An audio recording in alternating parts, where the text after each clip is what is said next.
É muito mais que lançamento. É muito mais que marketing. É muito mais que jurídico. É muito mais que vendas. E é muito mais que urbanismo. A Jornada do Loteamento é o guia completo sobre loteamentos.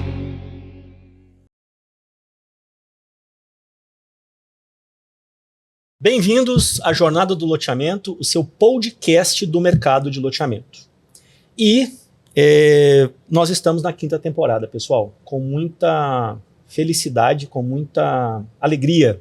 A gente já passou aí por 4 temporadas inteiras, né, Raquel? Inacreditável, né? Foi tão leve. Foi tão leve, Gratificante. foi tão orgânico, né? E muito bom. E comentávamos aqui com o nosso convidado de hoje, diga-se de passagem, simpaticíssimo, como a fama já falava, né, o pessoal já falava.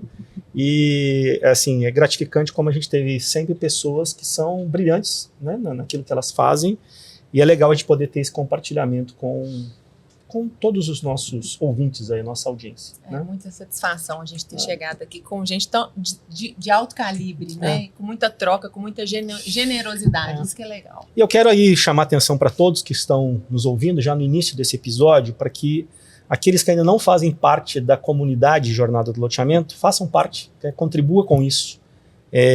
A gente fez essa iniciativa no início da 4ª temporada, que é criar um grupo de discussões, tá cada vez mais rico, com cada vez mais pessoas no mercado.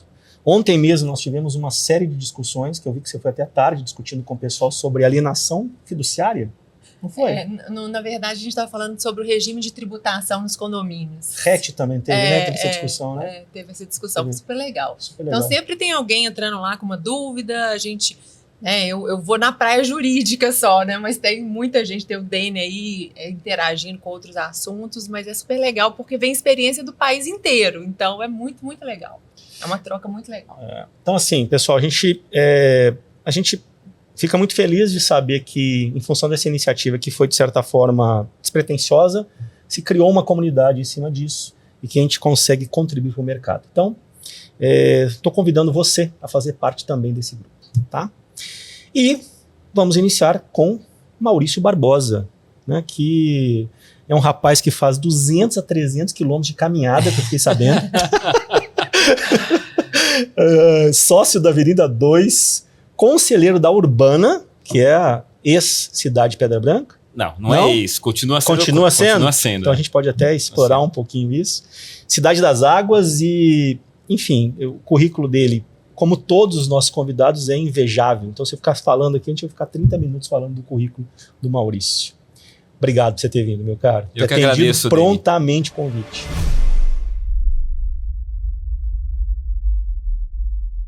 Eu que agradeço, Dene e Raquel. Muito obrigado e bacana estar aqui com vocês. Legal. Fala um pouquinho de você. Em vez de você falar do seu currículo todo, pode falar seu currículo, óbvio, mas fala um pouquinho da sua história, da sua trajetória. Bom, eu tenho formação em engenharia, né? E eu julgo que é só formação, porque acabei quase nunca exercendo engenharia, né, na minha atividade profissional. Eu sempre fui um apaixonado pelo mercado imobiliário, sempre quis trabalhar no mercado imobiliário. Comecei isso numa empresa que foi a Rossi Residencial, fiquei lá 10 anos. Que legal. Depois eu fui para Camargo Corrêa Desenvolvimento Imobiliário, como diretor de corporação, depois virei CEO da empresa na última fase.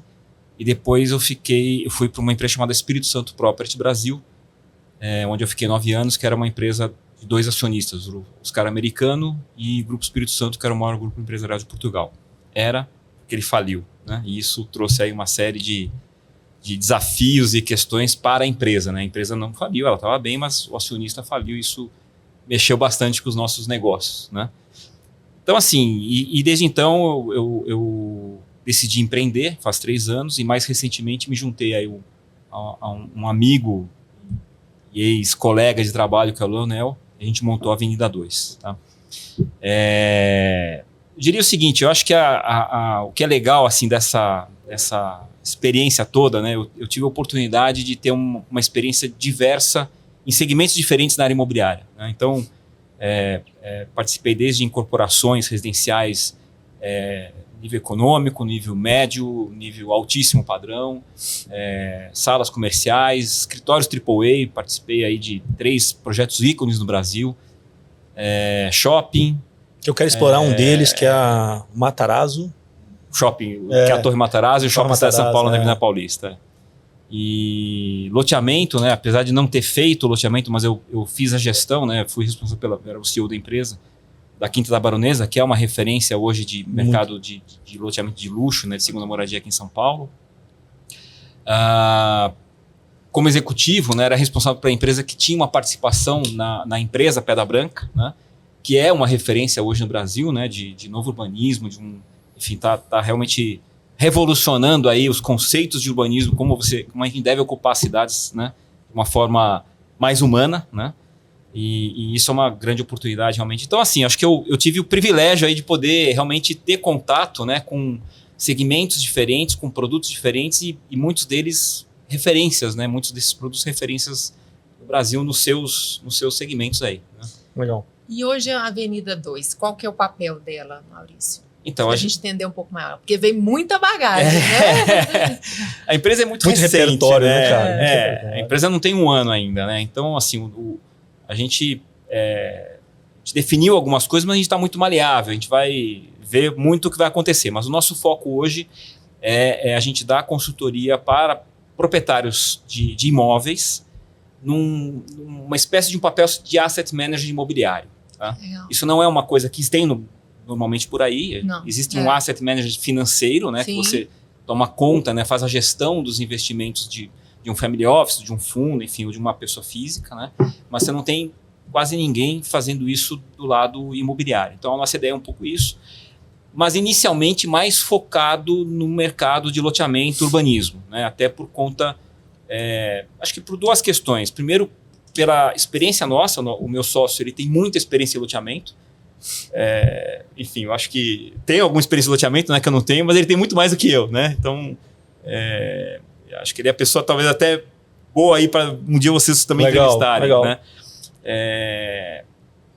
E eu acho que o outro lado é assim, pela desassistência que existe, principalmente de proprietários de fazendas, que a gente vê o seguinte: era um mercado, o proprietário de uma fazenda, como é que ele fazia antigamente para fazer um loteamento, né? Quando a sua fazenda ficava madura, né, para lotear, né?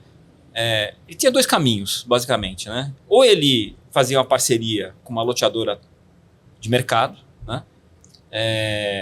Ou ele fazia um estudo por conta própria. E diga-se que no primeiro caso, muitas vezes desassistido, né, Maurício? Então, sem uma assistência, principalmente jurídica, né?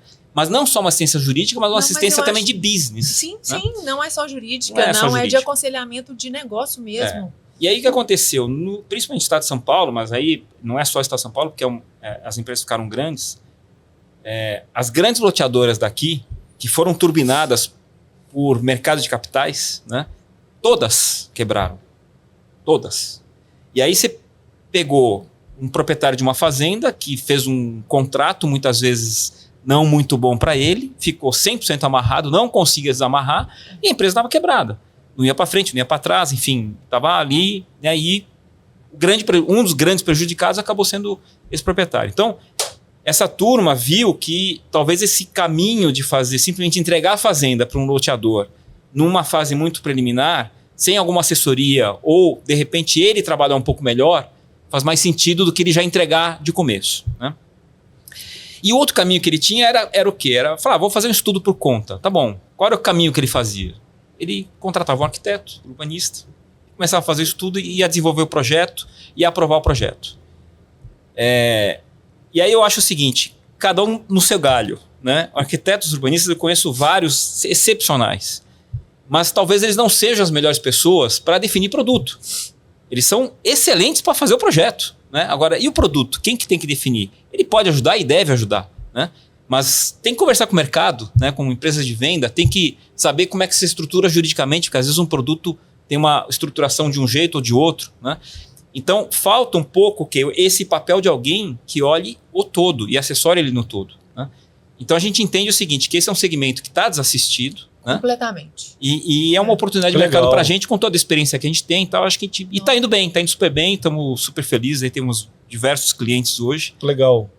Legal. Muito legal, é realmente um nicho aí, uma lacuna que a gente que está do lado do loteador é tão mais tranquilo a gente desenvolver o negócio quando do outro lado da mesa, né, o dono do terreno está bem assistido. As coisas acontecem com muito mais fluidez, com muito mais segurança.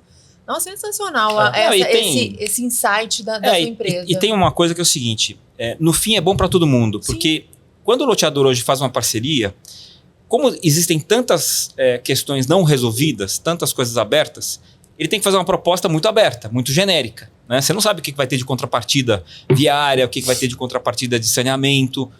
Tem uma série de incógnitas ali. Né? E como é que você amarra um contrato? Você tem que fazer um contrato. Então você tem que ser claro. Né? Então ele coloca gordura. Você acaba não tendo uma boa negociação para o proprietário da área. E para o loteador, às vezes também não é tão bom. Por quê? Porque o que acontece? Qualquer projeto de loteamento vai demorar 2, 3, 4, 5, 8 anos para aprovar, para desenvolver e aprovar. Né? Nesse período, a loteadora que está bancando isso, né, ela que está colocando o custo de projeto, tem equipe, etc, ela não vê nada, não vê a cor do dinheiro. Para ela é muito ruim isso também. Né? Então, e esse é um custo relativamente pequeno perto do todo. Então, se o proprietário da área, que normalmente tem algum recurso financeiro para investir nessa fase, se ele fizer isso, na hora que isso estiver pronto, em algum momento, se ele decidir falar, eu não quero ser loteador, eu vou fazer isso com alguém. Tá bom. Então você avança com isso aqui, mas de uma forma profissional, com pesquisa de mercado, né, com um produto bem definido, etc. E na hora que tiver isso mais maduro, seja na aprovação, ou seja até um pouco antes, a negociação com o loteador ela vai ser muito mais fácil.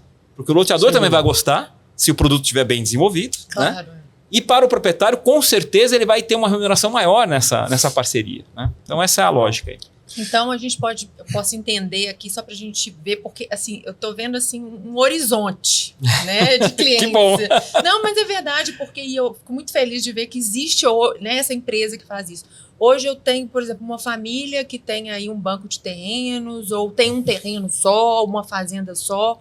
Essa família ela pode ter a Avenida 2 tanto para assessoria com a parceria com a loteadora, como também para o desenvolvimento do projeto próprio e aí chegar num determinado momento ou essa família fazer esse negócio ou ela aí sim negociar já um produto em uma fase determinada já um pouco mais desenvolvida. Perfeito. Isso? É isso mesmo. Inclusive, a gente tem clientes, por exemplo, que eles contrataram a gente para fazer todo esse desenvolvimento e daqui a 2 anos, a gente espera já ter alguns projetos aprovados, vai se tomar uma decisão se eles vão montar uma equipe própria Sim. ou se vão continuar a gente fazendo não só a gestão do projeto, a aprovação, mas também a gestão. Não vou fazer as vendas, né? As vendas vai contratar alguém. Ó. Aliás, a gente não faz nada, né? A gente contrata um monte de gente. Né? Essa é o nosso trabalho, é coordenar esse trabalho, todos os trabalhos, né? Então, a decisão lá na frente vai ser se monta uma equipe própria ou se a gente vai continuar fazendo essa gestão para eles, trazendo equipe de vendas, trazendo, enfim, gestão de carteira, advogados, etc. A gestão de obra. Tem uma empresa para indicar de vendas, tá? Bom. E de gestão de carteira também. Maurício, você tá falando isso, assim, cara, uma das coisas que eu admiro, cara, muito em profissionais do mercado é a questão de você ter repertório. Assim, é muito legal ver o nível de repertório que você tem. Você participou de vários projetos, são projetos de referência, Cidade Pedra Branca, Quinta da Baronesa, enfim, assim, é muito legal. Quando você começa a ter os cabelos brancos, que eu falo que tem que ter vantagem ter cabelo branco, né? Você tem uma análise, sob o ponto de vista estratégico, muito apurado. Né, assim, que eu acho que é um dos grandes diferenciais hoje das empresas. Quando você pisa, como é que você faz essa reflexão estratégica? Como é que são os seus pensamentos? Vou pegar um exemplo, senão está muito genérico. Né? Você foi apresentado a uma área, foi contratado por uma família, você vai lá desenvolver um empreendimento. Você pisou no lugar. Quais são os passos para você dizer assim, o caminho é este, para a coisa dar certo?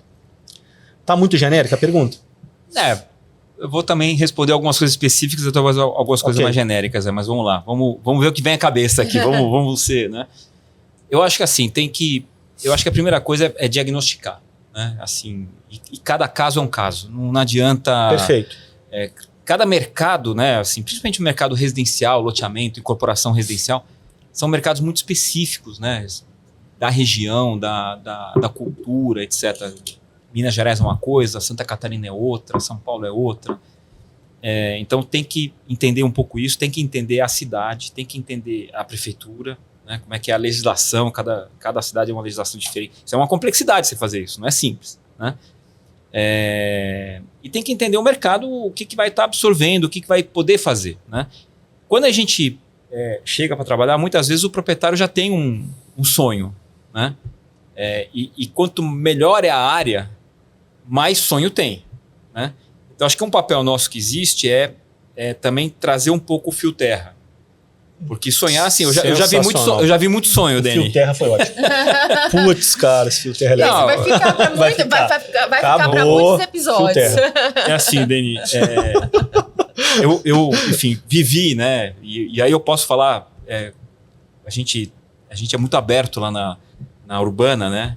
De olhar o que deu certo, o que deu errado. A gente é muito crítico e gosta de fazer isso, né? E você sabe qual a diferença, né? Entre um gênio e um louco, né? É o resultado. Se deu certo.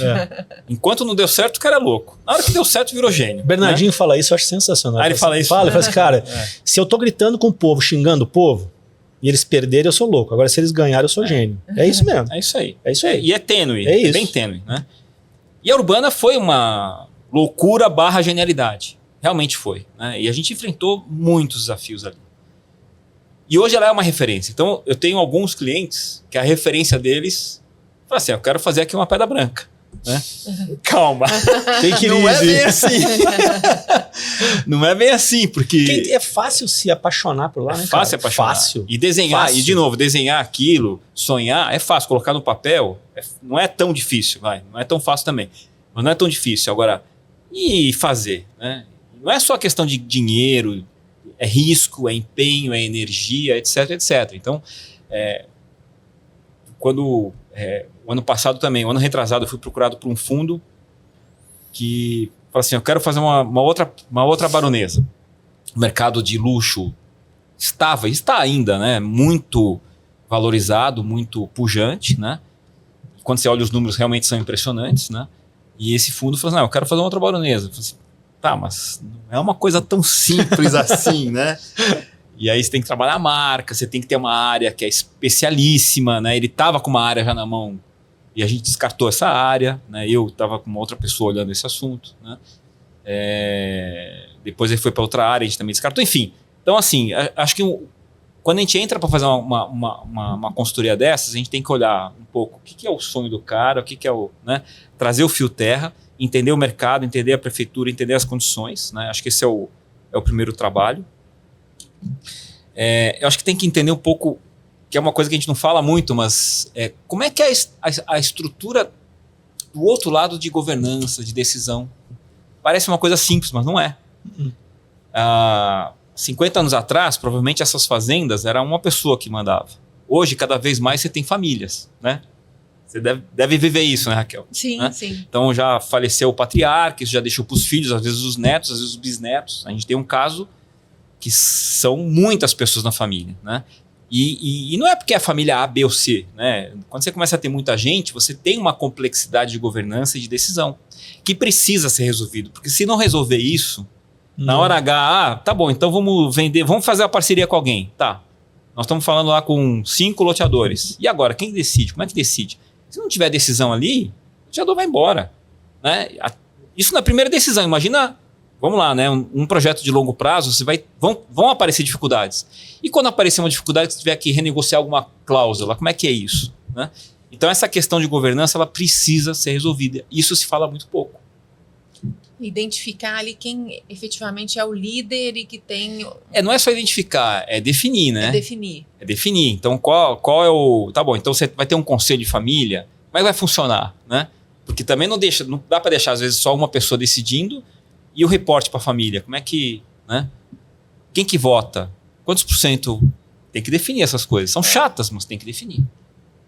E isso para o seu trabalho é imprescindível, né? Para você levar essa decisão para frente, você tem que... Cara, você sabe que o que você está falando isso? Quando a gente criou a 3P Gestão de Recebíveis, na verdade que eu entrei como sócio na 3P, que é uma gestora de contratos, como disse a Mariângela, que eu não posso falar que é gestora de recebíveis, é gestão de contratos. nós ficamos discutindo quase 60 dias a cláusula de...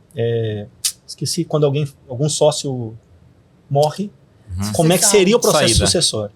Cara, nós ficamos 60 dias discutindo isso. E aí um dos sócios falou assim, pô, por que nós estamos discutindo isso tanto? Eu falei, cara, é bom discutir agora. Tá todo mundo vivo, né, cara? Que é isso, né? Assim, vamos criar as regras do jogo para jogar, né? E é uma coisa difícil mesmo. Eu vou dar aqui um exemplo. Eu tive um negócio que, infelizmente, não deu certo.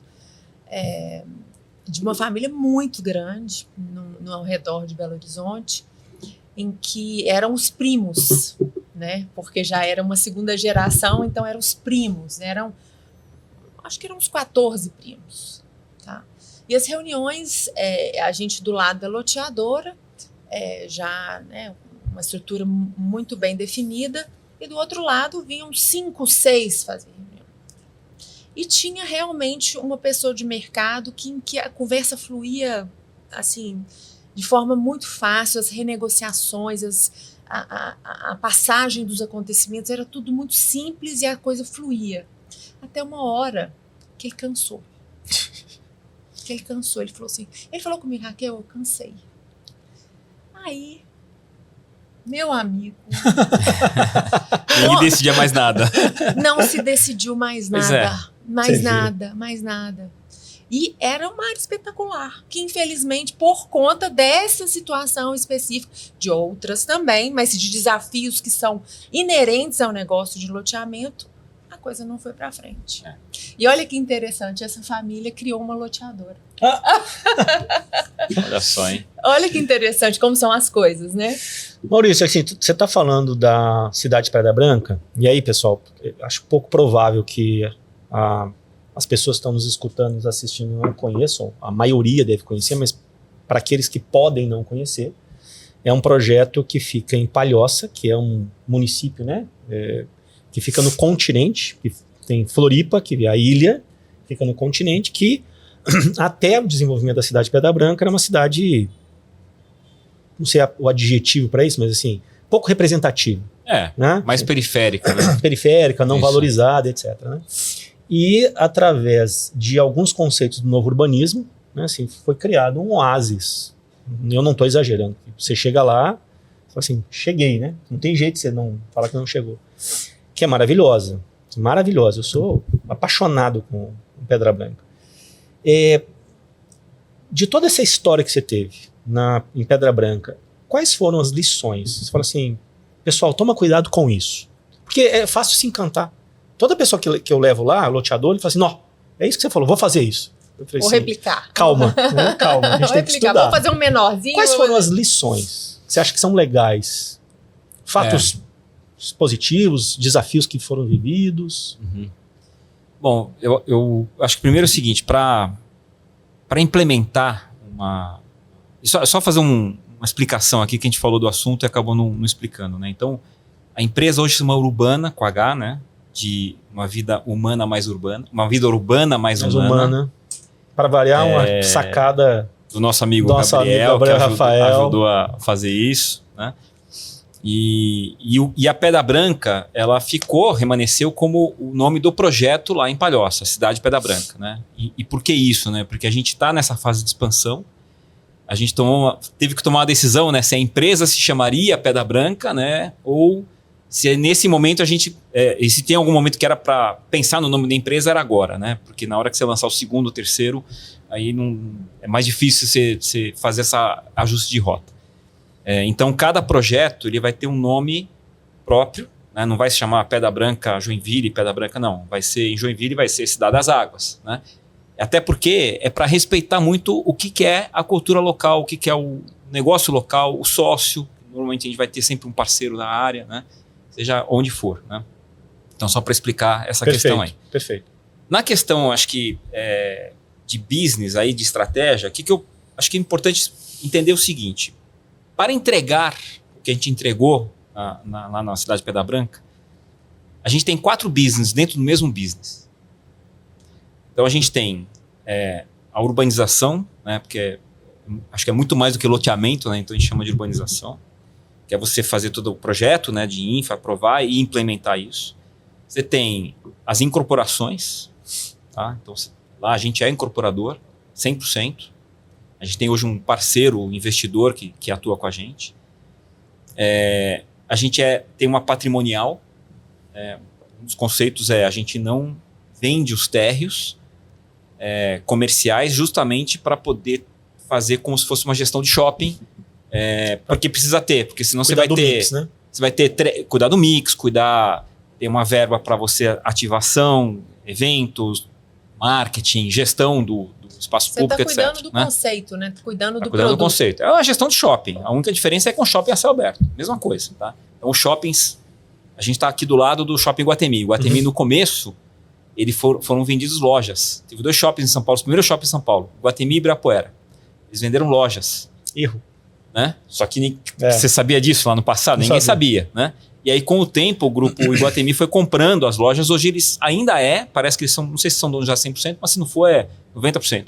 O Ibirapuera não aconteceu isso ainda. Ainda é loja. Tanto que você olha o shopping Ibirapuera, super bem localizado, mas ele não é um shopping tão glamuroso quanto outros shoppings que a gente vê por aí. Por conta disso, você não tem o controle. Né? Então, a gente lá tem um controle, tem uma patrimonial, terceiro business. E o quarto business é a gestão urbana, que é um negócio que não vai dar dinheiro. Que é a associação de moradores, né? Que é a associação de moradores, que é você pensar no espaço público, que é você pensar nos eventos para poder fazer ativação, né? E quando o evento começa a ficar muito, então é começar a fazer o movimento contrário, falar assim, vamos reduzir um pouco o evento, senão vai prejudicar quem mora aqui, né? Que já está nesse estágio lá hoje, né? Então, assim, essa gestão urbana, a questão de segurança, né? A questão de limpeza, a questão, enfim, tem uma série de... Cidade das Águas, por exemplo, a gente vai fazer muito mais, tá? A gente vai ter, como a gente está aprovando lá como condomínio de lotes, nós estamos vendo questões do tipo, vamos vender água de reuso, vamos vender energia solar, enfim, tem uma série de benefícios ou oportunidades lá que a gente vai ver. Então tem esses 4 business. Isso é importante porque é o seguinte, então muita gente acha que fazer uma cidade de Pedra Branca é fazer um projeto de urbanismo, é uma loteadora. Não é.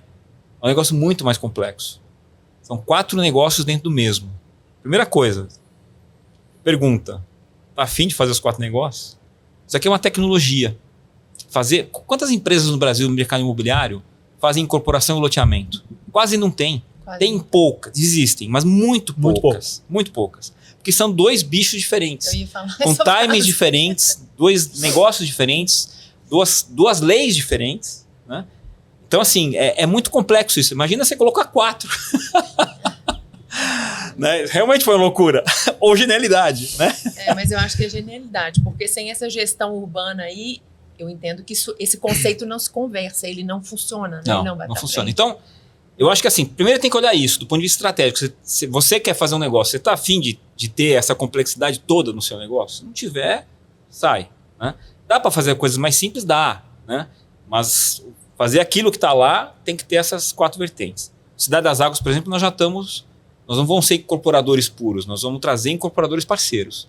Nós vamos ser sócios nas incorporações. Essa E foi aí a você decisão. tem digamos, um controle sobre o processo construtivo? Porque... A gente tem um controle sobre o produto, Ok, sobre a venda. A gente não quer ter um único incorporador, a gente quer ter mais do que um incorporador. legal. Né? E aí foi uma dificuldade, porque isso tudo é estratégia, né? Tudo que a gente está falando é um pouco de estratégia. A dificuldade foi assim, como é que a gente vai colocar 3 incorporadores para fazer 3 lançamentos residenciais, 3 concorrentes que só se reuniam no Sinuscom, né? No resto, eles, né? Não vou falar que um bate no outro, mas é concorrente, né? E aí a conclusão foi, vamos tentar fazer produtos que não sobreponham entre eles. Então tem lá um prédio com apartamentos um pouco mais compactos, o outro com apartamentos medianos e outros com apartamentos maiores, né? E a gestão de vendas tem que ser nossa. Não tem jeito. Porque senão cada um vai fazer a sua gestão de vendas, cada um ia querer fazer o seu stand de vendas, cada um ia ter a sua equipe de vendas, sendo que a primeira coisa que você está vendendo não é um apartamento. Você tem que vender o conceito de um bairro. E aí, ninguém melhor do que nós para fazermos isso do que eles para fazer essa venda. Na verdade, o produto é um subproduto, né? O produto isso. é o endereço. Exatamente. Isso tem muito mais valor do que o próprio apartamento. Lógico. E numa cidade nova, inclusive, que você vai chegar com o conceito, é mais difícil ainda. Porque na Pedra Branca hoje está mais fácil explicar. Só sei lá. Né, tá? O último lançamento que a gente fez foi um Eu vi, exemplo eu disso. vi. Né? Não sei se chegou lá no plantão. final lá, a gente passava o vídeo e no final a gente abria, já porque, ó, tá aqui, ó, é isso aqui que a gente tá vendendo, tá fácil. Agora em Joinville não, né? Então, mais a dificuldade. Então, isso a gente tem que fazer, tem que controlar, né? Esse controle, ele é fundamental do produto, das vendas, e ter uma certa diversificação em incorporadores, tá? Do ponto de vista de estratégia, né? Assim, Palhoça. Palhoça é uma cidade que era, em 2010, tinha 80 mil habitantes. Ela foi uma das que mais cresceu no Brasil. Hoje ela tem 220 mil habitantes. Nossa. Em 10 anos. Parte, eu acho que é sucesso de Santa Catarina, de Florianópolis. A ilha, a gente sabe que tem uma restrição de ocupação grande. Então, isso expulsou o desenvolvimento, o crescimento da cidade de Florianópolis para a parte continental. E aí você tem as 3 cidades que fazem parte da região metropolitana, todas elas cresceram, mas Palhoça cresceu muito mais. Eu acho que assim, a gente teve a sorte de talvez estar lá em Palhoça, mas ao mesmo tempo acho que a gente também contribuiu para que Palhoça crescesse mais, porque não é só habitação, né? A gente fez loteamento industrial, a gente incentivou a questão de tecnologia, empresas, etc, etc. Né? Então isso faz com que cresça bastante. Mas a gente sabe o seguinte, olhando para replicar, né, o produto do ponto de vista de estratégia, para onde vai? Né? Porque tem um Brasil inteiro, né, para onde você escolhe. Né? Quando você tem um papel em branco, né, do tamanho do Brasil, qual que é a decisão? E essa foi a reflexão que a gente vem fazendo ao longo dos anos. Né? E a conclusão foi a seguinte, falou assim, putz, a gente precisa ir para um lugar que seja mais atrativo do que Palhoça. Né? E aí eu fiz uma analogia. Aí eu vou usar o meu lado de engenharia, né? De formação de engenharia. Né? Tem uma fórmula da atração gravitacional entre os planetas, que a atração gravitacional é uma fórmula que é uma multiplicação do corpo menor multiplicado pelo corpo maior que está sendo atraído, dividido pela distância ao quadrado entre os 2 corpos. Tá? Jornada do loteamento também é cultura. Também. Né? Então eu comparei isso para a turma lá e falei assim, olha, no fundo, assim, a atração gravitacional é o nosso potencial de mercado de um novo projeto da Urbana. Né? Então esse potencial ele vai ser proporcional ao M grande, que é o mercado que você vai estar atendendo. Então uma coisa é a gente falar de Florianópolis, a grande Florianópolis, ou por exemplo, se a gente tivesse o nosso sonho, a região metropolitana de São Paulo. Quer dizer, lá nós estamos falando de 1 milhão de habitantes, região metropolitana de São Paulo são 20 milhões. É 20 vezes mais. Então, nessa fórmula aqui, esse potencial de mercado é 20 vezes maior, no mínimo, né, do que seria lá. Beleza? Segundo ponto, ele é inversamente proporcional à distância ao quadrado entre os 2 mercados, vai dirmos assim. Em Palhoça, estamos bem hoje foi difícil chegar no estágio que a gente está lá hoje, né? Mas a gente está relativamente distante hoje de Florianópolis. Né? Hoje não, sempre estivemos, né? Mudou de lugar, né? Mas ele é relativamente distante. Hoje a gente depende muito menos do mercado de Florianópolis, hoje o mercado de Palhoça que está crescendo, a gente está absorvendo, está ofertando para esse mercado. Mas essa distância, se ela é mais curta, a sua atração de mercado é muito maior. É uma fórmula simples para a gente pensar e falar assim, olha, vamos pensar então daqui para fora. E um outro ponto estratégico, aí foi uma definição da família Gomes, que eu acho que foi simples, mas que foi brilhante e acho que vai fazer toda a diferença. Falou assim, primeiro, quando a gente começou a olhar, a gente foi para Fortaleza, foi para Minas Gerais, que eu te falei, foi para Brasília, foi para São Paulo, para a região da Alphaville, começamos a olhar áreas assim, cidades grandes. Né? Esse foi o foco, a fórmula, né, de atração. Só que chegou uma hora que eles falaram assim, putz, acho que é melhor a gente focar no nosso quintal. Por quê? Porque esses projetos não são projetos de 2, 3, 4, 5 anos, são projetos de 20 anos. E a gente tem que estar dedicado, porque a diferença do sócio, nossa, olhando, participando, e como não é um projeto que se carimba, você vai ter, não é que vai ter surpresa, vai ter decisões novas a cada projeto. Tem que estar presente. Então essa presença, ela só acontece se você está próximo fisicamente, não adianta. Então não adianta falar assim, então qual que foi a decisão? Vamos ficar no estado de Santa Catarina.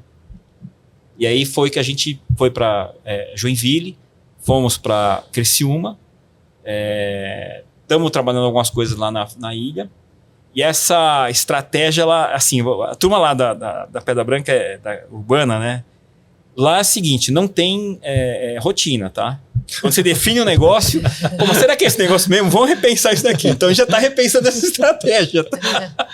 Não é que a gente está repensando, a gente está melhorando ela.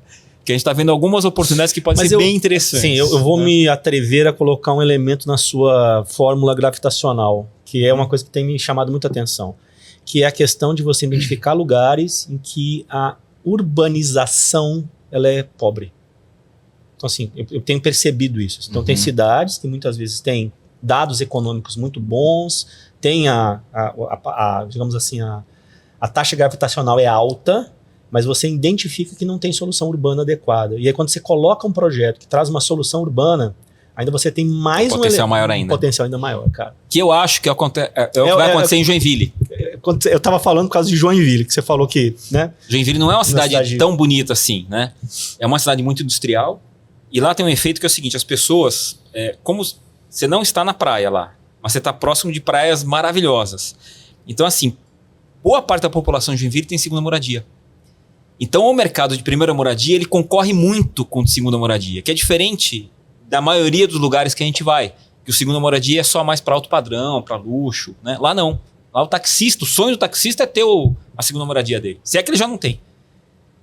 E aí, isso acaba sendo um efeito meio... o tal do efeito Tostines inverso, né? Então, você acaba nunca melhorando muito a cidade, e o cara não quer investir muito na primeira moradia, que ele quer ter uma segunda, e você acaba dividindo recurso. O recurso é limitado, não adianta, né? Então, eu concordo com você. Teve acho que foi o último podcast que vocês falaram do Urban X, enfim, que eu não lembro, eu não conheço a pessoa, mas ele deu o exemplo do vasinho chinês, né? Sensacional, legal, aquele exemplo, que é exatamente que você vai trazendo um negócio melhor num lugar que é feio, e aí você decide, né? Só para quem não ouviu, né? Você decide, não, agora eu tenho que. Não adianta só ter esse vasinho, tem que trocar a mesa. Aí o cara trocou a mesa e falou, não, agora tem que pintar a casa. Na hora que pintou a casa por dentro, falou, não, agora tem que melhorar o jardim. E aí ela melhorou a casa, a cidade inteira começa a melhorar. Então, realmente, esse efeito vasinho chinês... É o já aqui, né? Eu falo que é o já aqui. Já que isso, então vamos nisso, né? Não é só o efeito, é o potencial do efeito, né? Que legal. É o que você está falando, de cidades que não têm o que você pode melhorar mais. E Maurício, aí vamos lá. Os loteadores vão Pedra Branca, ficam fascinados, né, com... E não tem jeito. Toda vez que eu falo de Pedra Branca, eu lembro de uma gelateria que tem lá.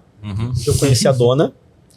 E foi muito legal, porque, cara, como é que eu posso falar? Assim, não tem jeito de você não encantar. É como se você estivesse caminhando em ruas como a Europa. Assim, é uma delícia, né? Aí almoçamos naquela esquininha, aí fomos caminhando por aquelas ruas que são walkability total, né? Sentei nessa gelateria, pedi um expresso, pedi um sorvetinho, e a dona tava lá, eu comecei a conversar com ela. E basicamente a moral da história é, eu falei assim, e aí? Como é que é aqui? Ela falou assim, eu não saio daqui nem que me paguem. Ela mora lá e tem a gelateria dela lá. E assim, o orgulho dela de dizer que ela mudou a vida dela porque ela está morando lá. Então, é encantador. Aí o cara chega lá e fica encantado. O loteador chega lá e fica encantado. Só que, como você bem colocou, é difícil replicar isso. Quais desses elementos você acredita que são legais para o loteador que não vai fazer um bairro planejado? O que são os pontos que você fala assim, cara, segue por aqui, considerando o exemplo de Pedra Branca? Eu acho assim, primeiro assim, nós fizemos um loteamento fechado lá, né? Tá? Que isso foi também nós ficamos no divã, né? No divã? Porque a empresa que mais defende, né? Bairro aberto, planejado, etc., vai fazer um bairro fechado, né? Um loteamento fechado, né? Então teve ali Tem gente que fala que condomínio fechado é um não lugar. Então. Mas eu acho assim, a gente não é... Não podemos criar feudos, né?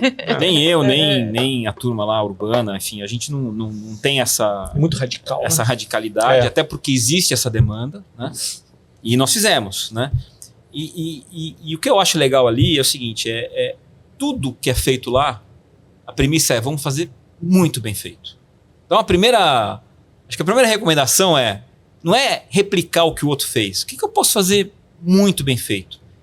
E às vezes, fala assim, mas eu talvez não consiga ganhar tanto dinheiro. Tá bom, mas o que você pode abrir um pouquinho de mão aqui?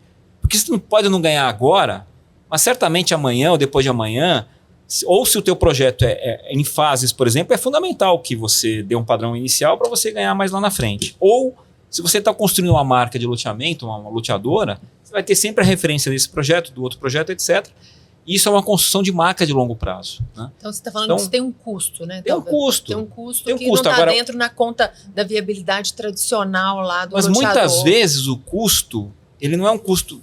às vezes tem um custo financeiro, né? Vou fazer energia enterrada ou não vou fazer energia enterrada? Típica discussão, beleza. Mas tem muitas vezes que é preguiça. Não é custo monetário, é custo de energia. É preguiça de você ir atrás e falar assim, quais são as soluções agora? O que eu posso visitar? O que eu posso trazer de referência de sarjeta, de calçada, de pavimento, sabe, qualquer coisa, entendeu? Soluções sustentáveis, né? Assim, eu enfim, tive uma experiência aí diversa, né, de produtos e segmentos, então eu conheci loteadores, incorporadores, etc, etc. Acho que a gente tem pessoas fantásticas, empresas fantásticas, mas a gente tem muita gente que é preguiçosa. Muita gente que é preguiçosa porque dá trabalho. Tem um mercado também muito tradicional, replicar, né? Replicar, entendeu? Eu acho que a primeira dica é isso. Não replique. Use, pega os bons exemplos, os bons detalhes, tá? Mas o que eu posso fazer diferente aqui? Acho que cada vez mais assim, seja um projeto simples, tá? Loteamento aberto popular, a gente está trabalhando para um dos nossos clientes hoje isso. E a gente está justamente, a gente tem um pouco mais de facilidade porque ele é proprietário da área e vai ser o desenvolvedor, então é mais fácil, né? Mas mesmo assim, né? Você poderia ter a mentalidade de falar assim, não, vamos aproveitar o máximo possível só que fica aquele loteamento feio, né? Sabe como é que é? Então, o que a gente pode dar um pouquinho mais de qualidade, entendeu? Não vamos transformar aquilo numa pedra branca, esquece, né? Não é por aí. Mas o que a gente pode trazer de elementos, né? Uma praça. Eu acho que, por exemplo, também ouvi no seu podcast, alguém falou, não lembro quem, né? Memória é muito ruim, né? Mas eu acho que cada vez mais a gente tem que... O loteador, ele deveria não olhar só o seu lote, ele tem que olhar o espaço público.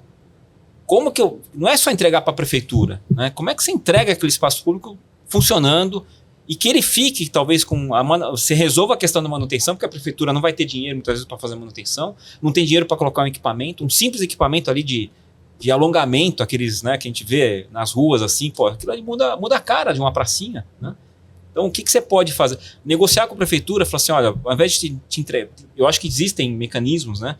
Você pode permutar área institucional, ao invés de dar, sei lá, 5% de área institucional, eu vou te dar 2,5%, mas os 2,5% eu já vou deixar implantado uma praça, algum equipamento público, uma escola, enfim, o que for, entendeu? Então, acho que dá mais trabalho, né? Dá muito mais trabalho. Mais simples se você entrega lá a área e acabou, né? Agora, eu acho que essa negociação com o município, a gente está passando por um projeto juntos em que a gente conversa muito sobre isso. Quando a gente traz o município para dentro do projeto desde o início e coloca ele como um ente participante, essas ideias elas são muito mais aderentes, né? Então, na hora que o processo vai chegando nas aprovações, nos desafios de licenciamento e tal, você tem a aderência daqueles participantes nesse processo, porque ele sabe o que vai ser entregue e ele se sente também parte daquela entrega, né? Então, eu acho que isso... Mas dá trabalho, né? Por que eu vou conversar com um servidor, ou seja, um comissionado de um município no início de um projeto? Deixa eu fazer o meu dever de casa, depois eu vou lá, né? Não, é mais difícil, né? Deixa eu trazer ele aqui para ir com ele durante o processo. É bem diferente, né? Dá trabalho, igual você disse. Mas eu vejo muito essa questão do loteador que quer ser um pouco mais perene, né, no mercado. Eu falo isso pelos meus clientes, assim.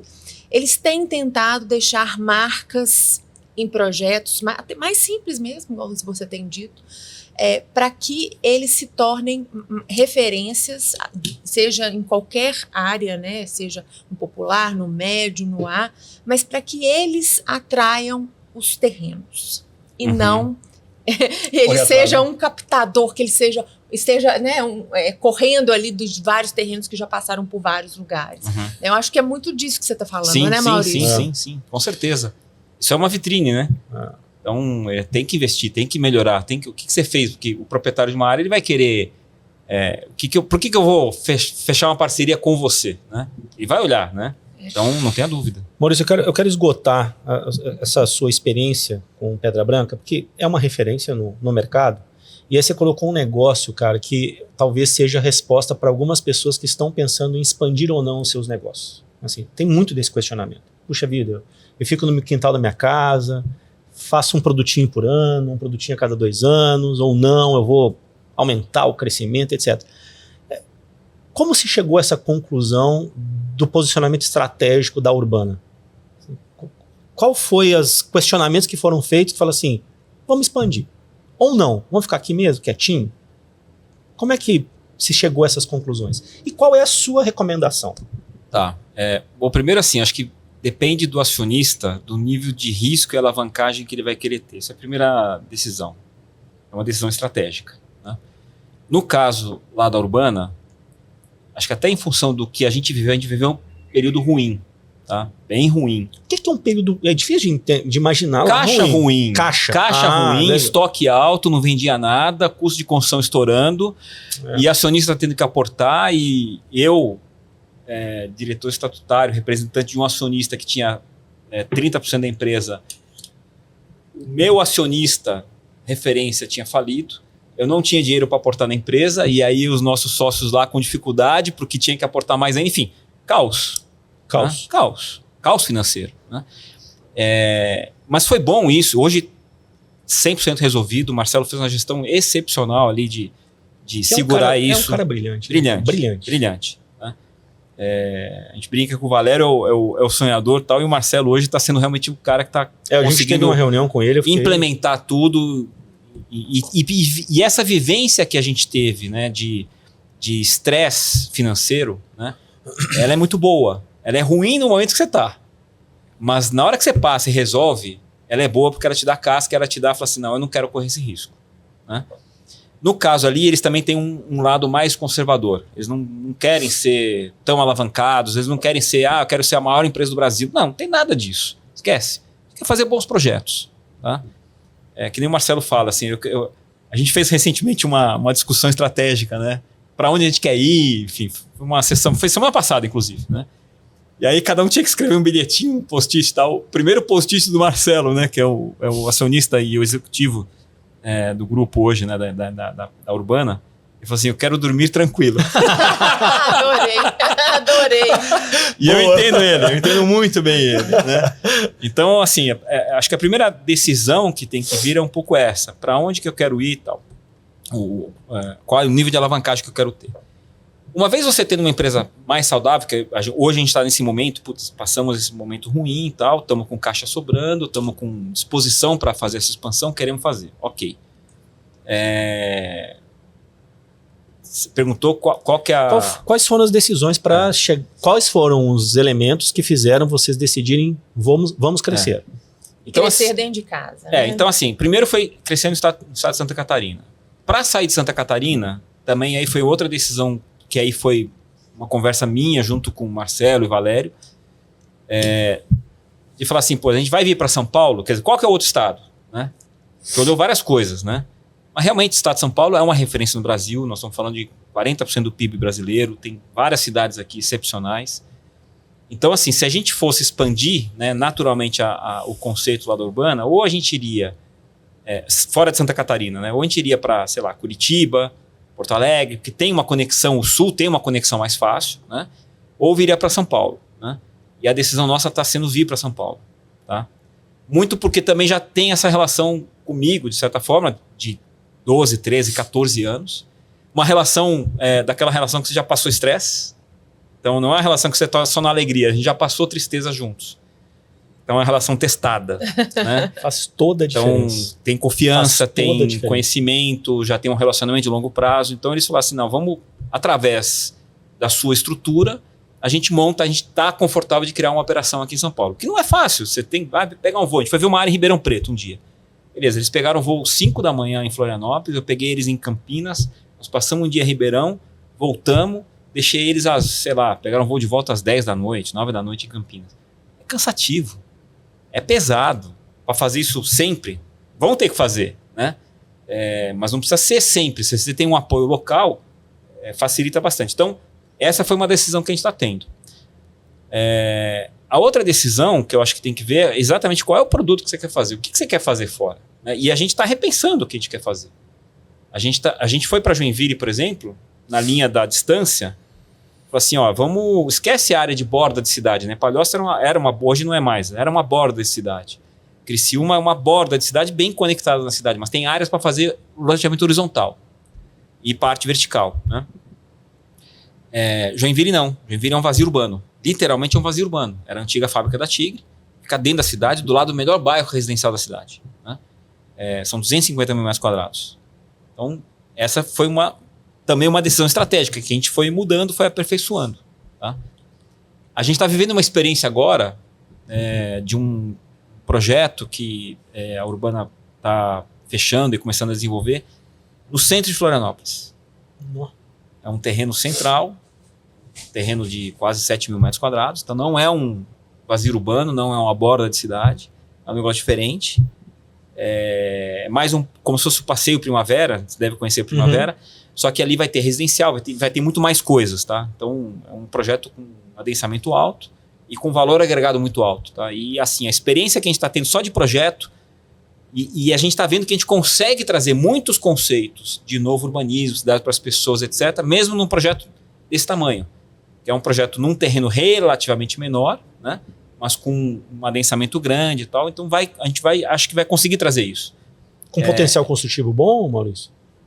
Assim, se a gente fizer a conta lá de área privativa sobre área de terreno, está dando mais ou menos 7 vezes. Né? Bom. Muito bom. Nossa. Né? E a gente está vendo que traz essa diferenciação de produto. Porque a gente não quer fazer projetos, uma incorporação tradicional com muro, não vai fazer isso. Né? A gente tem um lema lá na Urbana, né? A gente fala de Urbana porque assim, né? Estou com alguns chapéus, mas enfim. Mas o lema da Urbana, que é melhorar a cidade para as pessoas, né? Ele é real, ele é vivido, ele é real, ele é um desejo nosso, né? Então, quando a gente fala de estratégia para os próximos projetos, a gente quer ter projetos rentáveis, né? A gente quer ver essa estratégia de sinergia de cidade, a gente não quer estar espalhado pelo Brasil inteiro, a gente tem que estar concentrado, né? Mas a gente quer fazer projetos que a gente melhore as cidades para as pessoas. E ali a gente está vendo o seguinte, que a gente, com essa escala de projeto, talvez a gente consiga fazer isso. Então, como é que você faz essa expansão? Eu acho que tem que olhar um pouco isso, cara. Quer dizer, qual que é a estratégia que você quer, qual o produto que você quer fazer. Eu não sei se, assim, aí você pode me corrigir, cara, se eu estiver falando bobagem. O que eu percebo é que as empresas, digamos, loteadoras bem-sucedidas, são aquelas que estão instaladas em determinadas regiões e ela respira aquela região, ela entende, ela conhece a cultura, conhece as pessoas, conhece os terrenos e com isso consegue ter muito mais efetividade, né? A decisão de crescimento é uma decisão, digamos, crescimento no sentido regional, né? Geográfico, é uma decisão complicada, né, cara? Eu diria, eu preferiria sempre me concentrar, mesmo que sejam em mercados não talvez tão bons, mas que estão mais próximos para você fazer gestão. Eu prefiro isso do que expandir demais. Legal. Isso é uma ótima dica. Você estava falando de que é bom quando as pessoas passam por crises, né? Eu vi, não sei se vocês já viram recentemente, um desenho que chama O Menino, a Topeira, a Raposa e o Cavalo. Vocês já viram? Não. É muito legal. Muito legal mesmo. Bobinho não é a palavra, assim. Simples, mas tem vários insights super legais. E aí tem uma parte que o menininho, é a história de um menininho que está caminhando com o cavalo, a topeira e a raposa conversam com ele. E aí ele fala assim, ele pergunta pro cavalo, qual foi a coisa mais corajosa que você já disse para uma pessoa? Ele pensa e fala assim, me ajude. Então a cumplicidade que você cria com seu time, né, quando você está em momentos de dificuldade, faz com que você crie como é que se diz, uma união, né, cara, que é e você está trazendo um dado aí que é bem concreto, né, Dani? A gente viu aí nesse tempo, você deve ter visto também junto aí no mercado de loteamento, que as grandes, elas estão meio que deixando de existir, eu acho, no mercado de loteamento. Aquelas que concentravam grandes land banks no país inteiro e retinham os imóveis do terrenista, né? Eu acho que está tendo um movimento mais regional mesmo. Você tem sentido isso, Maurício? Sim. Não, é fato. Esse movimento ele aconteceu com as incorporadoras de residenciais verticais, né? Em 2007 teve boom de IPOs, começaram a ter muito dinheiro, expandiram demais, de uma forma, vamos lá, sem otimista demais, né, cara? muito. Eu vivi isso também, vivi isso, né? E aí vieram um monte de problemas. As loteadoras não abriram capital, mas elas tiveram capital de injeção, injetados de fundos de investimento, muitos, né? E aconteceu o mesmo problema que aconteceu, o mesmo problema. E eu acho que é até pior, porque como loteamento, você, para fazer volume, né? Você não vai fazer numa cidade. Uma cidade de São Paulo, você consegue fazer volume de incorporação residencial. Loteamento, primeiro que São Paulo não tem, né? Então você não vai estar aqui, você tem que espalhar mesmo. E aí, para espalhar e fazer volume, você tem que ir para muito mais região. É muito mais complexo isso para loteamento. E aí acho que o tombo foi até maior do que o que aconteceu nas incorporadoras. Tá? Então, eu acho que existe esse movimento inverso. Existe um movimento também de... hoje, a estrutura de capital dessas loteadoras mudou. Tá? Eu acho que voltou a ser muito mais uma coisa mais familiar, caseira, uma coisa de dono. né? Ainda tem investidores e tal, mas quando você vai falar com um investidor hoje, você quer investir aqui num equity de uma loteadora... Eu tenho falado com alguns loteadores, com algumas casas de fundos aí, enfim. Ninguém quer, né? Porque ainda estão machucados. Acho que também está errado, mas eu acho que ainda estão machucados. O mercado de incorporação já foi para a segunda fase, né? Que é o quê? Você tem os fundos hoje investindo em projetos. Não necessariamente o cara precisa investir no equity de uma empresa. Ele vai estar turbinando as empresas médias, menores e médias, né? Que também está acontecendo, vai acontecer alguns cases bons, mas também tem alguns exageros aí nessa história toda, né?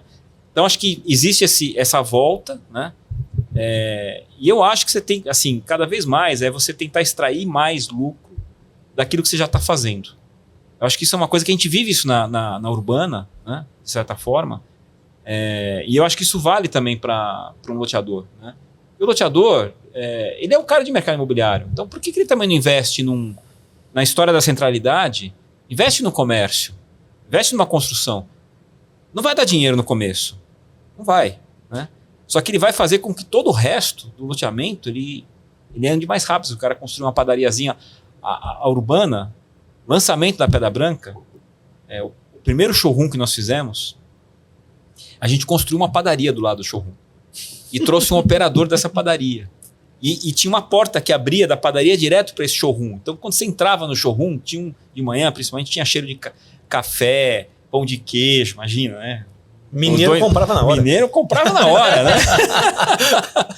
Então, essa história de você investir com algumas coisas, que talvez não seja o teu business plan naquele momento, mas você vai conseguir melhorar velocidade de vendas, preço, ocupação, etc. Então, indiretamente, você vai ter benefício disso. E depois o cara vai ter um imóvel lá alugado, você vai ter renda, vai transformar. Então, você começa a ter outros business, não só o de loteamento. Eu acho que isso... Eu gosto disso, entendeu? Extrair mais suco do que você tá da fruta que você está usando. Legal. Então, a gente falou bastante, exploramos bastante aí a sua experiência com Cidade Pedra Branca, urbana, e eu deixei o Quinta da Baronesa para explorar um pouquinho agora. Quinta da Baronesa é a referência do condomínio de luxo do Brasil. Estou falando bobagem? Não, né? É uma referência. É uma referência. Sim. Não sei se é a maior, não sei se é o maior. É uma excepcional referência. Excepcional. Todo mundo fala assim, você foi lá, Nossa Senhora, e tal. É impressionante. Né? É impressionante, né? Só para o pessoal entender, quanto custa o metro quadrado de um lote no Quinta da Baronesa? Bom, eu não estou atuando mais lá, né, hoje, Okay. né? Já faz algum tempo aí, mas eu acredito que hoje lotes de revenda devem estar girando em torno de uns R$2.000 o metro, até uns 3.000, sei lá, uns 1.500, 2.000, deve estar, tá? Indo até lotes melhores, mais desejados, diríamos assim. Você sabe que isso em loteamento tem muito isso, claro. Né? A gente fala lá que não tem lote ruim. Você tem o lote mais desejado naquele momento, né? E ele vai deixar de existir porque o cara vai construir uma casa e depois não vai ter mais lote para comprar. Então vai ser o segundo depois, enfim. Então acho que hoje deve estar em torno de 2.000, na média, R$2.000 a R$3.000 o metro, algumas exceções. Sendo que os lotes são a partir de qual tamanho? Na Quinta da Baronesa é a partir de 3.000. Não tem lote menor que 3.000 metros. Ou seja, nós estamos falando aí que parte de 6 milhões? 6 milhões, 5 milhões. 5 milhões no terreno lá. Por aí. Pois como é que faz isso? Como é que você desenvolve um produto que tem esse nível de desejo do alto padrão? Bom, vamos lá, né? Você não chega na situação... Tô te massacrando, né, cara? Você não chega na... Nós não combinamos essa pergunta não, tá, pessoal? Tranquilo. Toma um gole d'água aí, Marcos. Tome um gole d'água, dá uma respirada. Poxa vida. Não, mas vamos lá. Quando você fala R$2.000 o metro quadrado, eu já lancei com R$2.000 o metro quadrado. Mas não de 3.000 metros quadrados. Por isso que, quando você falou, eu quis que todos entendessem que não é um ticket qualquer. Né? Primeiro, assim, demorou 25 anos para chegar nisso. 25 anos. Tá? A Baronesa foi lançada em 99.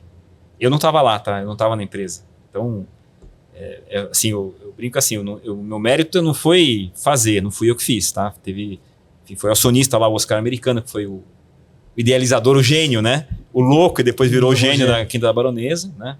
E a equipe que ele tinha na época, enfim, quando eu entrei na empresa para ser o gestor, a Baronesa já estava quase toda implantada. A gente tinha um estoque grande, tinha outros desafios na época, né? Mas assim, a estrutura tal já estava implantada, já tinha pegado. Não tinha o preço que tem hoje, né?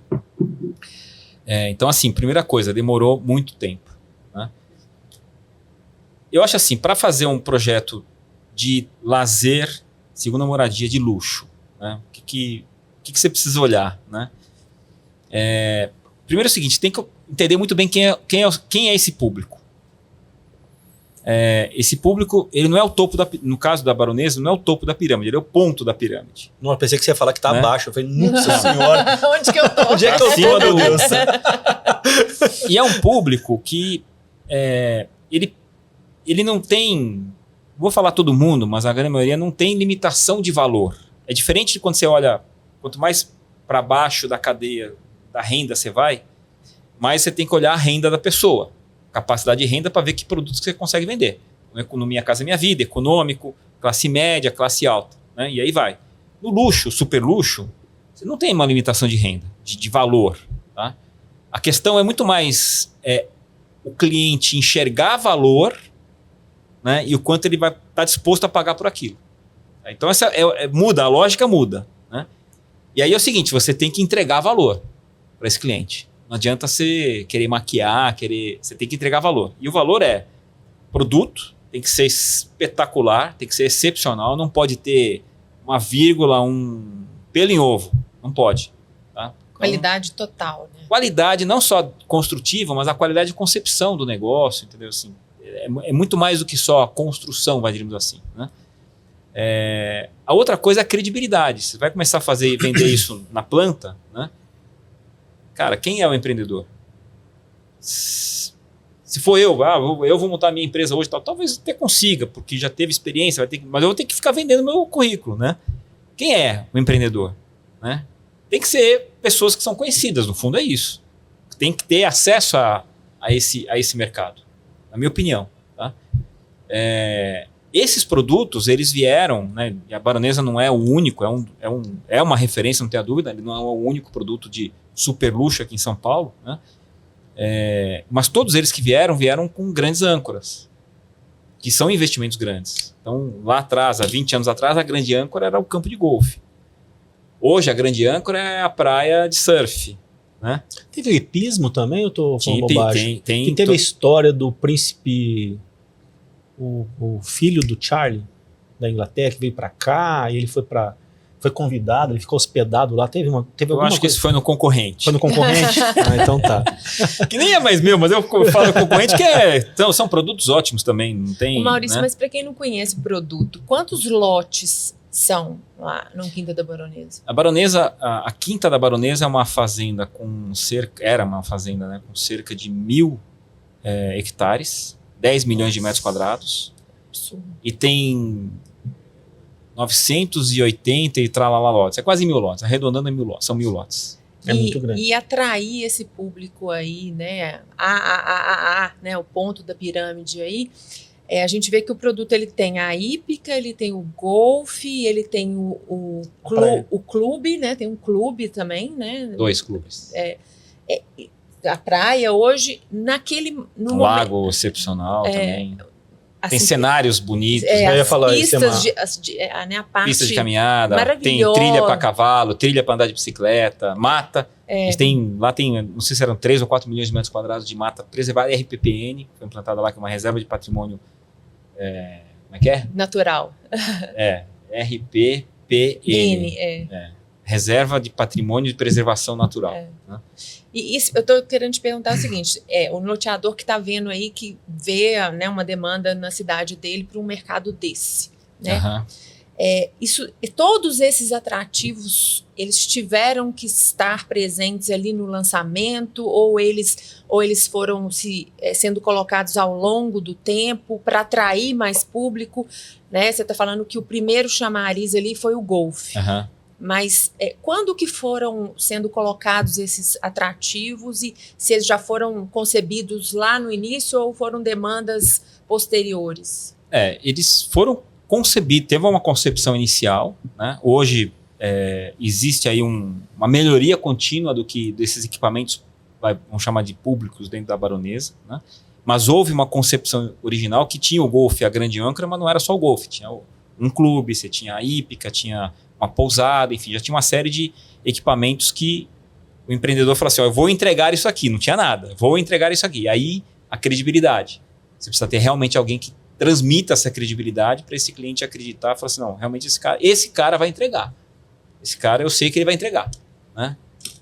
E a pousada, isso é até um ponto que a gente estava discutindo com o cliente um dia desse sobre, difícil isso. sobre a questão de ter uma pousada, ter um lugar para hóspedes, né? Isso estava lá em 99 concebido, assim? Tava. E aí é interessante assim, a estratégia, né? O Oscar Americano, na época, ele pensou realmente em ter essa pousada, não tem muitos quartos, não lembro quantos quartos tem, mas sei lá, são 10, 15, 20 quartos no máximo, muito para um apoio dos proprietários que tinham comprado lotes e estariam construindo as suas casas na fase inicial e que passariam lá o dia, às vezes, vamos lá, nós estamos a 1 hora de São Paulo, né? Então, sei lá, o cara vai passar lá um dia para vistoriar a obra, tal, não sei o quê, não quer ir embora, quer dormir lá, passar o fim de semana, enfim. Então, foi um pouco nessa linha. Que legal. Né? Esse foi o conceito inicial. Legal. Hoje, ele é muito usado realmente para visitas, né? E assim, é fila de espera, tá? É super demandado. E a gente passou por uma reflexão também estratégica no meio do caminho, eu estava lá já, né? Sobre a questão de hotel. E eu pensava assim, putz, eu acho que a gente tinha que colocar hotel, e o Oscar era sempre contra o nosso concorrente tem um hotel, né? Tem um Fasano, que é um negócio super bem sucedido e tal. E assim, não tem certo e errado, né, nessas coisas, mas você tem filosofias, né? E a nossa filosofia lá era muito assim, não é tão marketing, é muito mais realmente de olhar o que é importante para esse cliente. E esse cliente, ele tem uma preocupação muito, muito, muito grande com segurança. Um projeto para funcionar, esqueci de falar isso, né? O primeiro aspecto não é o golfe, não é o clube, é a segurança que vai funcionar, certeza. Senão o cara não vai. Tá? E não pode ter assim a menor dúvida de que a segurança não vai funcionar. E aí, dentro dessa linha da segurança, né, um hotel ele pode ser um ponto frágil, porque qualquer um pode se hospedar no hotel. Tá? A pousada lá, ela é especificamente para... Ela tem que ser reservada sempre por um morador. Sim. Mesmo que você convide alguém, é um proprietário que reserva. Não pode ser ninguém de fora que reserva. Então, eu, depois de várias discussões lá com o Oscar, ele me convenceu. Eu falei assim, não, acho que tem razão. Né? E, enfim, não tem certo e errado, né? Tem filosofia. Agora, acho que uma coisa legal que aconteceu lá na Baronesa, isso foi também mérito do Oscar Americano. Vamos lá, o incorporador tradicional, o loteador, entrega o empreendimento e quer sair correndo, né? Porque depois é só pepino, principalmente de incorporação, o loteamento é menos. Incorporação tem muito, né? Depois vem os moradores, o condomínio, renda de condomínio é uma confusão, etc. Agora vamos melhorar lá o salão de festas, pra você decidir isso aqui demora 1 ano, porque um quer gastar, outro não quer gastar, etc. Loteamento também, associação de moradores, se não for bem conduzido, dá problema. Então a decisão lá foi, inicialmente, ficar sob o controle da empresa a eleição dos conselheiros da diretoria, digamos assim, que faria a gestão da associação de moradores. Por algum tempo? Por um bom tempo. Isso aconteceu, acho que foram 15 anos. O pessoal também brincava assim, era meio ditatorial. Só que isso foi fundamental. Porque aí o Oscar foi escolhendo pessoas para fazer parte também do conselho, não era só ele, não era só a empresa. Pessoas que tinham a mesma filosofia, que estavam ali não para cortar gasto, não é que estava querendo gastar de qualquer jeito, mas para melhorar o produto a cada dia, para enxergar o que precisava ser feito, para não transformar aquilo num resort, por exemplo. Não é essa a filosofia, né? Então, foi feito isso ao longo do tempo, até um momento em que falou assim, não, agora essa turma que está aqui, que já teve pessoas que saíram, enfim, tem uma massa crítica que já foi formada, tem uma metodologia de trabalho que já foi formada. Já conhecemos, inclusive, aquelas pessoas, para saber quais são as pessoas que podem continuar esse tem trabalho. Uma cultura, vai. Legal Ele demais. desenvolveu com a cultura de uma empresa, ele desenvolveu a cultura da Quinta da Baronesa, né? Então foi uma associação, lógico, tem as suas discussões, mas ela veio de uma forma muito tranquila, né? E hoje ela é tão legal, que os caras aprovam os orçamentos lá todo ano para fazer upgrade do clube, sem estresse nenhum. Tudo funciona, tudo. E assim, realmente a qualidade de funcionamento lá é uma coisa impressionante. A parte técnica da Baronesa é uma coisa impressionante. A gente olha muito, né, o paisagismo, as casas, né, mas a parte técnica que eles têm lá é um negócio surreal. Bom, nós já estouramos o tempo há muito tempo, mas azar, não, de forma nenhuma, assim. Como diz lá na minha terra, azar é do goleiro. Vamos continuar batendo papo aqui. E aí eu queria te perguntar um negócio. Você tá falando disso, cara, eu lembro que há muitos anos, muito mesmo, sei lá, mais de 10 anos, eu fui para uma palestra de um consultor de alto luxo. E esse cara era responsável por marcas ícones. Eu não me recordo quais são agora, mas eu lembro que era um cara muito respeitado. E há 10, 15 anos atrás, foi quando eu fui nessa palestra, ele fez uma coisa que me impressionou. Ele falou assim, tinha mais ou menos umas 50 pessoas nessa palestra, e ele falou assim, pessoal, eu quero provar uma coisa para vocês. Quem aqui tem máquina da Nespresso? Na época a Nespresso estava, assim, era muito mais, digamos, admirada, assim, muito mais novidade do que hoje. E aí muita gente levantou a mão. Ele falou assim, agora eu quero que vocês sejam sinceros. Mantenha a mão levantada quem realmente gosta de café. E eu falei, que bobeira. Quem compra Nespresso gosta de café, né? Cara, me surpreendeu com o fato de que eu e poucas pessoas aqui permanecemos com a mão levantada. E ele falou assim, muito mais importante do que o produto é o conceito que está por trás desse produto. Então existe o conceito por trás disso. Qual a sua opinião sobre o mercado de alto luxo imobiliário? Quais são os elementos, quais são as coisas que são importantes na construção disso? E eu acho que você bateu num ponto que eu acho muito importante, realmente, que é o nome que está por trás, a empresa que está por trás. Mas quais são os elementos que você considera que são importantes para o desenvolvimento de um produto imobiliário de alto padrão, alto luxo? De novo, eu acho que o primeiro é a credibilidade. Credibilidade. Acho que é o primeiro. Isso aí pode ser um loteamento, pode ser uma incorporação residencial. Acho que o primeiro é credibilidade. Eu acho que existe vamos na sequência. Acho que existe hoje uma demanda muito grande por design, né? Então a gente vê, por exemplo, aqui em São Paulo, né, a incorporadora Cirela. Não tem problema nenhum falar de nomes aqui, né? Cirela tem uma parceria grande, ou fez alguns projetos, não sei se está fazendo hoje, mais com a Pininfarina, que é um escritório de design italiano, que é responsável pela design da Ferrari, enfim, de outros ícones aí de design, né? Produtos com design, né? Então acho que o design é algo que atrai, né? É cada vez mais desejado, né? Em loteamentos, quando você fala design, né? O design inicial que um loteador entrega é muito pouco, né? Tanto que você vai lá na Quinta da Baronesa, o que chama atenção hoje, as casas maravilhosas, com arquitetura de tudo que é tipo, né? As coisas realmente tem verdadeiras esculturas lá, né? Mas inicialmente, o que o loteador entrega, né? Você entrega a portaria, você entrega o clube, né? Então acho que quando a gente fala de loteamento de luxo, tem que investir no design disso. Eu vi recentemente, falando também o nome de uma outra empresa, nem conheço os donos da empresa, não conheço os executivos, mas me chamou muita atenção. A Plaenge lançou um projeto em Campo Grande, acho que Lieu, se não me engano, um loteamento, tá? Eles fizeram uma portaria com um design assim muito diferente. Eu achei aquilo fantástico, virou uma referência para mim, né? Isso é a mesma história do vasinho chinês. Você fazer uma portaria legal, o cara que comprar o lote lá, ele vai querer fazer alguma coisa legal, não vai fazer uma casinha mais ou menos, ele vai começar a investir numa casa melhor, tá? Então uma coisa puxa a outra, a mesma coisa do clube. Então o design eu acho que é isso.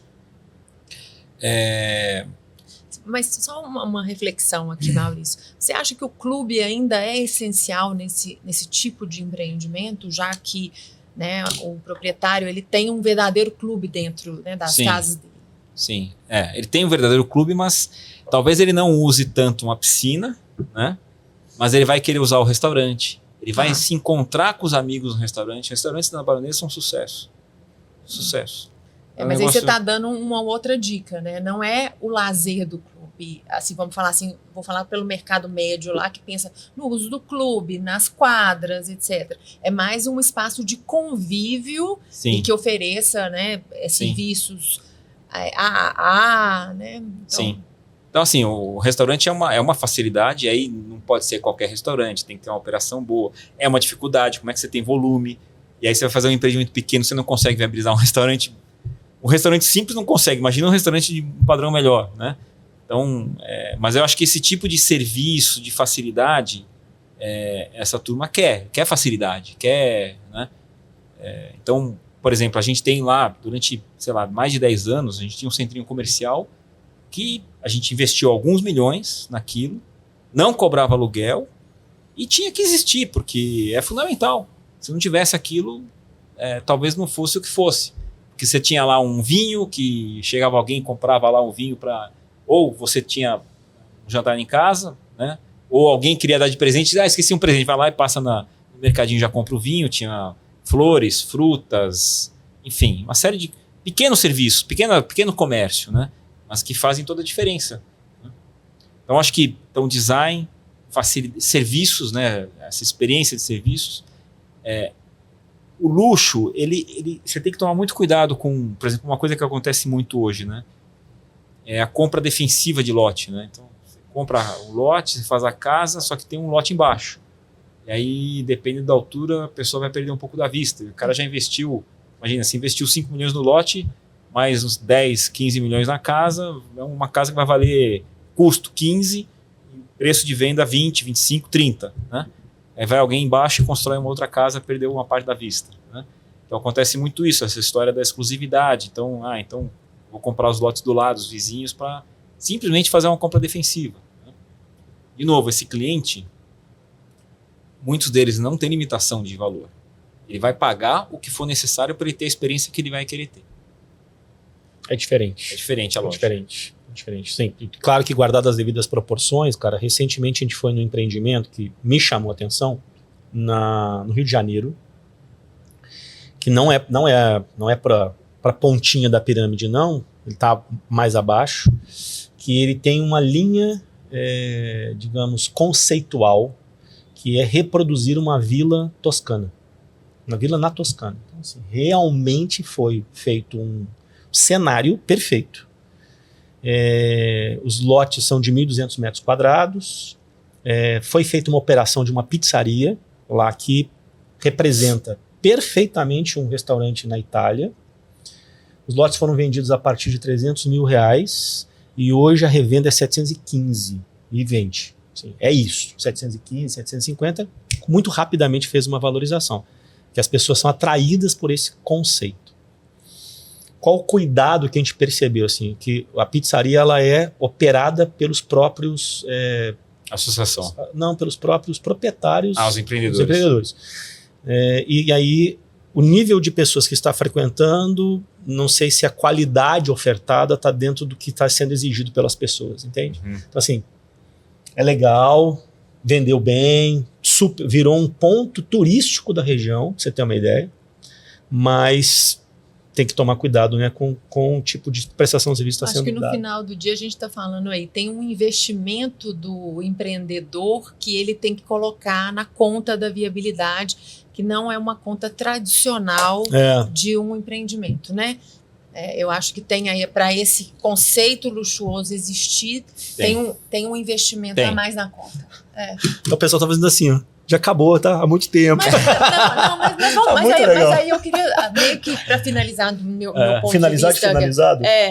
Finalizar o já devia estar finalizado há muito tempo. Tá lá, o loteador talvez pensou nisso, num produto desse, em termos de regiões, né, para isso.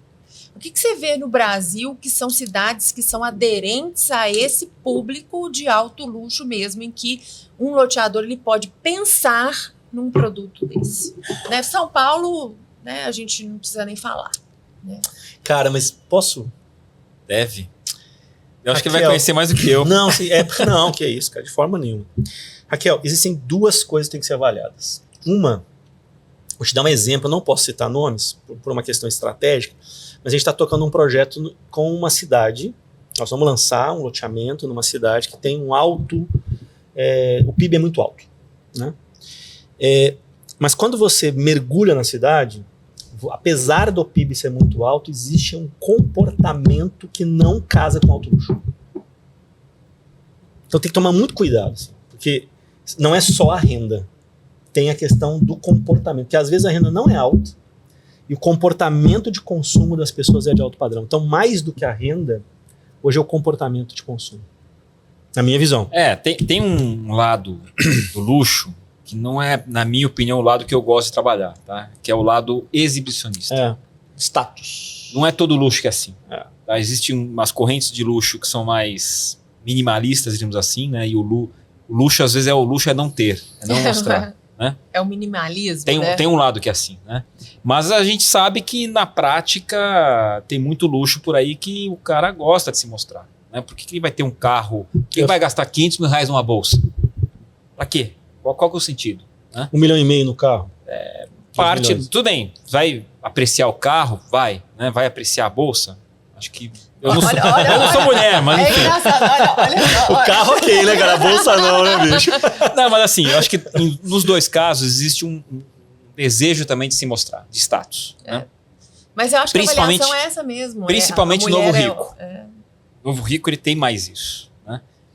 Então, olhando um pouco o que o Dani falou, eu acho que ele tem toda a razão do mundo. Você vai para cidades que às vezes são mais simples, não tem essa cultura, não tem esse exibicionismo, é muito mais realmente o luxo enquanto uso real, né? E aí você vê às vezes casas que por fora são simples, né? E você vê por dentro coisas muito bacanas que são feitas, né? Então acho que depende muito da região. Eu acho que depende muito, uma coisa que induziu a concentração do luxo foi a questão da segurança, que é um problema no Brasil. Então a segurança que fez nascer e explodir essa história de loteamentos fechados, e no mercado de alto padrão mais ainda. Né? Porque existe um receio muito maior das pessoas, eu tenho medo de sequestro, tenho medo de sei o quê. Então acaba tendo um mercado maior por conta de segurança. E aí você vai, imagino eu, tá? E assim, eu não conheço o Brasil inteiro, tá? Não conheço algumas cidades, alguns mercados, acho que quem trabalha com vendas acaba tendo essa percepção muito maior, né? Mas eu imagino que você tenha mercados onde o problema de segurança é maior, certamente você vai ver lá que tem produtos talvez de alto luxo mais consolidados, tem um mercadinho melhor para aquilo. Né? Obviamente também depende de renda, né? Não vai ser em qualquer lugar. A gente ouve muito, eu não conheço, tá, o mercado do agro brasileiro, tirando o interior de São Paulo, mas Mato Grosso do Sul, conheço pessoas que atuam lá, mas nunca fui uma cidade, né, nessas regiões, só fui para Goiânia também. Mas é um mercado, quem sabe, que gira hoje uma economia muito forte brasileira e vai continuar girando, né? Nos próximos... A gente tem uma certeza de uma coisa na economia brasileira, a única certeza que a gente tem é que o agro vai continuar sendo muito forte e vai continuar crescendo. Né? Amém. Então, esse mercado... mas é verdade. Então, esse mercado ele vai existir. O mercado de luxo, o agro vai existir. Se a pessoa está disposta ou não, né, a investir em alguma coisa assim... Mas o que vocês estão compilando aqui, essas duas falas, então, não é só o loteador olhar para onde o dinheiro está circulando. Né, isso é um dado estatístico. Fato. E é só olhar. Uhum. Né? É também olhar o comportamento daquele público daquela cidade. Né? A gente acompanha só para... Mas o requisito é a renda per capita. A gente olha, por exemplo... Né? Cara, é aí que tá. Eu tô tentando. Olha só como é que é a minha memória. Eu tô tentando. São duas coisas, né, Dani? Eu tô tentando resgatar aqui qual é o projeto que a gente está trabalhando. Que quando nós fizemos, eu lembrei. Também eu não posso falar. Agora que eu tava falando, eu lembrei do lugar. Mas aí assim, a gente fez um workshop para o desenvolvimento de um produto, né? E é uma cidade que é muito importante do estado em que a gente está trabalhando. E quando a gente fez o workshop com 30 pessoas mais ou menos para a construção desse projeto, ficou muito claro para a gente que existem os produtos de luxo lá e que cabe um produto de alto padrão. Porém, a pessoa ela topa se endividar para adquirir. Assim, a renda não é tão alta, Tá. mas o cara fala assim, não, eu tenho... Ele transita com um carro de 700 mil reais. 600. Mas está financiado, tá? Ele não tem dinheiro para ir lá e pagar o negócio. Mas o comportamento de consumo exige que o cara demonstre status. Que ele seja visto, que ele Olha, represente isso. E eu conheço cidades em que nós estamos trabalhando lançamentos lá em Goiás, que é o contrário. Tem muito mais renda e muito mais dinheiro, mas você não vê esse comportamento no sentido de que o cara demonstra status. Os valores são diferentes. Não estou falando que um é certo e que o outro é errado, não. São valores. a gente né? está falando aqui pontos para identificação do loteador, né? Então é curioso. É curioso. Gente, nós temos que terminar, senão o pessoal vai nos esguelar aqui. Muito bom, muito bom. Legal, boa. Gostei também da conversa muito aqui. legal. Temos que continuar. A gente costuma fazer um fechamento de temporada que a gente não tem feito mais, hein? De tomar vinho e bater papo, hein? Opa. O Maurício tem que estar dentro dessa aí, cara. Tem que estar dentro Vambora. dessa. Só chamar. E é Então, bom, viu? é bom, depois de cara. uma tacinha de Mas vinho, eu- a conversa fica muito Mas eu melhor. criei uma estratégia, assim, eu deixo o pessoal tomar vinho antes de começar a gravar. A gente começa a gravar. É gravado? É. Não é só petit comité? Não. Nós podíamos fazer ao vivo, hein? Será? Boa, hein? Vinho? Emoção total. Perigo, hein? Cara, recomendações finais, assim, qual que é a mensagem que você considera que seja importante que fique para nossa audiência? Nossa, eu não tinha pensado nisso. Né? Vamos lá, deixa eu pensar. Eu acho que a gente, como empreendedor, consultor, enfim, empresário, né? Acho que a gente tem uma responsabilidade grande também. Não é só ganhar dinheiro, não é só fazer os negócios. A gente tem uma responsabilidade de transformar a nossa sociedade. Eu acho que, assim, eu queria deixar um convite aos empreendedores que tragam isso para dentro, que introspectem isso, para pensar no longo prazo, para pensar que todo mundo primeiro vai ter seus filhos, seus descendentes, para preparar um país melhor. Tá? Eu acho que isso é uma mensagem meio genérica, às vezes até meio utópica, né? Mas é um pouco o que eu vivi dessas experiências de pessoas, né, que foram ao mesmo tempo loucas ou geniais, né? Que eu tive a oportunidade realmente de conhecer. Assim, eu convivi, tá, com Renato Albuquerque do Alphaville Urbanismo, com Eli Rony da Cirela, João Rossi. Então, assim, são ícones, assim, eu nem falei deles aqui, mas assim, são ícones, né, referências para mim. E sempre pessoas que procuraram pensar diferente, procuraram também, né, muitos deles, o que a gente pode voltar para a sociedade, né? Então, acho que é a mensagem que fica. E começa o quê? Fazer bem feito o que eu estou fazendo. Fazer muito bem feito, realmente. Ser melhor, né? O que eu posso fazer melhor? Entendeu? Acho que resumo, acho que é isso. Show de bola. Maravilha, Show de bola. maravilha. Cidade para as pessoas, né? Dá para as pessoas. Mas não é genérico não, cara. Assim, vários entrevistados aqui falam isso, sabe? Assim, eu lembro, quando você está falando, a Renata Herculano, da Mutum, né, fala muito isso. Assim, existe uma obrigatoriedade por parte do empreendedor no sentido de loteamentos, porque uma incorporação você pode fazer, depois você pode destruir, como é que é? Retrofitar. Mas loteamento, não é assim. Você não tem como refazer, né? É uma cidade. A gente está construindo os sonhos das famílias, né? Exatamente. É uma responsabilidade grande. A que a gente está falando muito aqui é a construção do endereço, né? Então, uma responsabilidade social, né? De legado. Né? E que legal fazer um empreendedor pensar dessa forma e daqui 50 anos o neto e o bisneto tá falando, olha lá, que legal que o meu avô fez, né? É um legado. Maurício, obrigado demais. Foi muito legal o bate-papo mesmo. Foi, assim, muito rico. E, poxa, temos que marcar o vinho, então. Estou à disposição. Obrigado a vocês. Muito obrigada, Maurício. Foi muito rico. Um prazer conhecer, né? Um repertório maravilhoso. Dá para muitas conversas ainda. Isso aí. Pessoal, é para você que está nos assistindo. Obrigado pela audiência, obrigado pelo carinho, obrigado pelos feedbacks. E até o próximo episódio. Grande abraço.